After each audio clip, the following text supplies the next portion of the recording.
देखिए, गठबंधन होना अच्छी बात है, लेकिन गठबंधन होने के बाद मुसलमान लीडर्स के टिकटों को के साथ इंसाफ ना करना, मुसलमान वोट की अनदेखी करना और दिल्ली लखनऊ बैठ के ये सोच लेना कि मुसलमान अब जाएगा कहाँ, मुझे इससे एतराज़ है कि आखिर आम मुसलमान अपने टिकटों के लिए कब तक मोहताज बना रहेगा। क्या मुसलमान के हिस्से में सिर्फ ये है कि वो नारे लगाए, पोस्टर लगाए, कुर्सियां बिछाए, टेंट बिछाए? तो ये मेरा एतराज़ है। तो आबिद भाई, ये ऐतराज़ कांग्रेस से भी है जो गठबंधन में शामिल है, कि वो भी हिस्सेदारी नहीं दे रहे हैं? मेरा कहना ये है कि गठबंधन जब होता है, 2019 में भी गठबंधन हुआ और उस वक्त भी मुसलमानों की टिकटों की जो हिस्सेदारी बननी चाहिए थी वो नहीं, उनके साथ इंसाफ हुआ और मुसलमान के वोट की वैल्यू कम कर दी जाती है, मुसलमान वोट की कद्र कीमत और अहमियत कम हो जाती है। मुझे इस बात पे एतराज़ है, गठबंधन पे एतराज़ नहीं। जहन और नीयत ठीक होनी चाहिए। तो क्या ये माना जाएगा गठबंधन की क्या नीयत ठीक नहीं है? पीडीए में से एक गायब कर दोगे तो पीडीए कैसे चलेगा? अब जैसे बरेली मंडल में एम वाई कॉम्बिनेशन माना जाता है पार्टी का, तो एम तो गायब है। 2009 में बदायूं से मुसलमान का टिकट काटा गया था क्योंकि शेखुपुर कट गई थी और किन्नौर जुड़ गई थी, समझ में आता है। लेकिन आंवला लोकसभा में 5 लाख मुसलमान हो गए, आज तक वहां भी मुसलमान को टिकट नहीं दिया। अभी नगर पालिका के चुनाव हुआ, पूरे उत्तर प्रदेश में टिकट बढ़ते, क्या बदायूं के साथ नाइंसाफी नहीं हुई?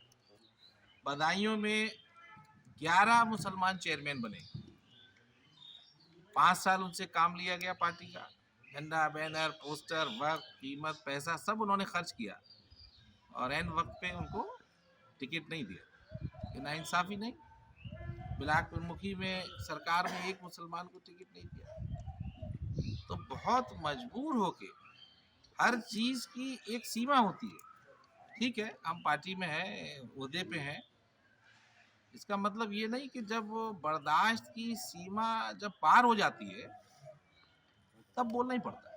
अमित भाई, हक की आवाज उठानी पड़ेगी, मजबूरी है हमारी। जिस तरीके से आपने कहा तो अल्पसंख्यकों ऐसा नहीं कि पहली बार कोई टिकट कटा है और हम बोल रहे हैं। आगे की रणनीति क्या होगी आपकी? मैं अपनी आवाज उठाता रहूंगा, अल्पसंख्यकों की, पिछड़ों की, दलितों की, किसान, मजदूर, नौजवान, और ये आवाज मैंने सच्चाई की उठाई है पार्टी में और रहते हुए इसकी सजा भी मिली है। मुझे इंतजार होगा कब निकालेगी पार्टी। सर, एक सवाल और है। जिस तरीके से आप पीडीए की बात कर रहे हैं, तो पीडीए में एक ही आपने बात की, तो एक के लिए भारतीय जनता पार्टी जो है मदरसों में जाएगी, मस्जिदों में जाएगी और वह उनकी उर्दू भाषा में उनको भारतीय जनता पार्टी का संदेश देगी। तो इसको, जो भारतीय जनता पार्टी का जो स्टैंड है, इसको आप कैसे देखते हैं? दूसरा, आपने ये कहा कि विपक्ष जो है पहले भी कमज़ोर था और आज भी कमज़ोर है, इस पे क्या कहेंगे? देखिए, 2019 में स्वर्गीय माननीय मुलायम सिंह यादव जी को ये एहसास हो गया था कि विपक्ष कमजोर है और उसका नतीजा था कि 5 सीटें जीती और उन्होंने लोकसभा में बिल्कुल क्लियर कट कह दिया, ओपन कह दिया, जो पूरी दुनिया देखती है उसकी लाइव, कि नरेंद्र मोदी जी को उन्होंने दोबारा प्रधानमंत्री बनने की आशीर्वाद। आज जो हालात दिखते हैं, मैं बिल्कुल प्रेस के माध्यम से कहने में मुझे कोई गुरेज नहीं है, मैं सच ही बोलता हूँ, बहुत सजा मिलती है इसकी।